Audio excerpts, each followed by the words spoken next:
Yeah, so we just linked back up with Sergeant Casares, and they did not find the two individuals that they were looking for. So those individuals might become gotaways. Border Patrol is continuing to track them. What's really interesting is we pulled 3 individuals out of this kind of canal area.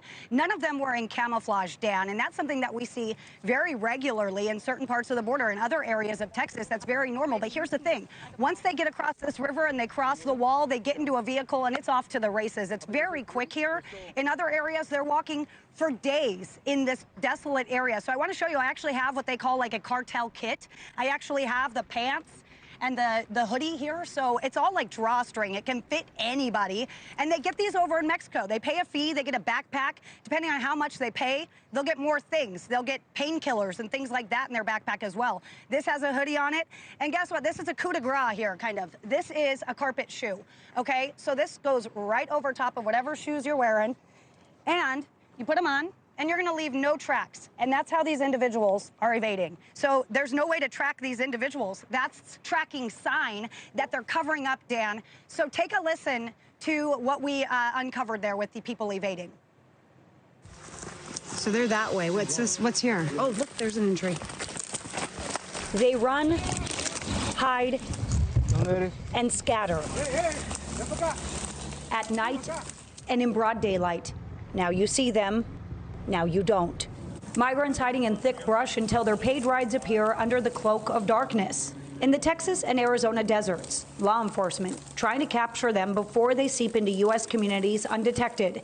So you can see the area where they crawled through, and they've swept out all the brush and the debris that's on the ground. They're called brush teams on the front lines, trying to flush migrants out one by one with the help of helicopters, drones, and thermal imaging. I caught up with this brush team in the southeast corner of Arizona, in Cochise County, where Sergeant Tall Parker says that he never knows what they'll find.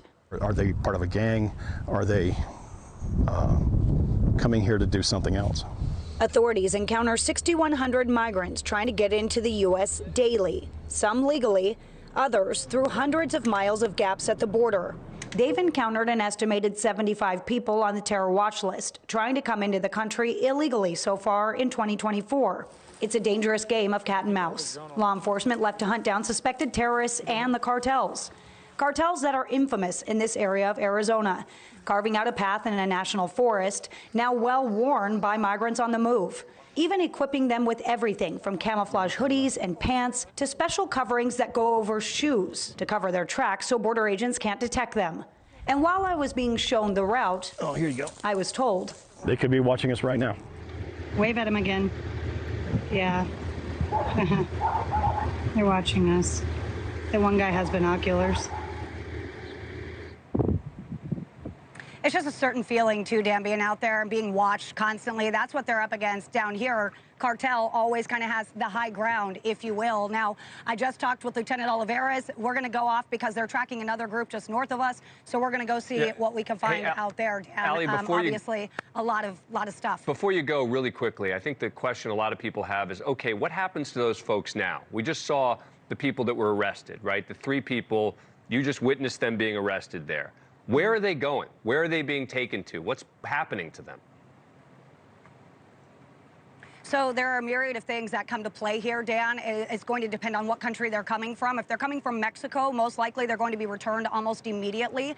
If they're coming from other countries, if they're a single adult, they're going to be transported and they're going to be processed, and they're likely going to get a court date that might be 6 years out. That's the reality. Now, when it comes to the gotaways, we know there are over 170,000 already, just 4 months into this year. So something to keep an eye on for sure. Right. They are taking down some of those Aerostat blimps that track gotaways. So we'll see if those numbers kind of shift in the coming months. Thank you for watching.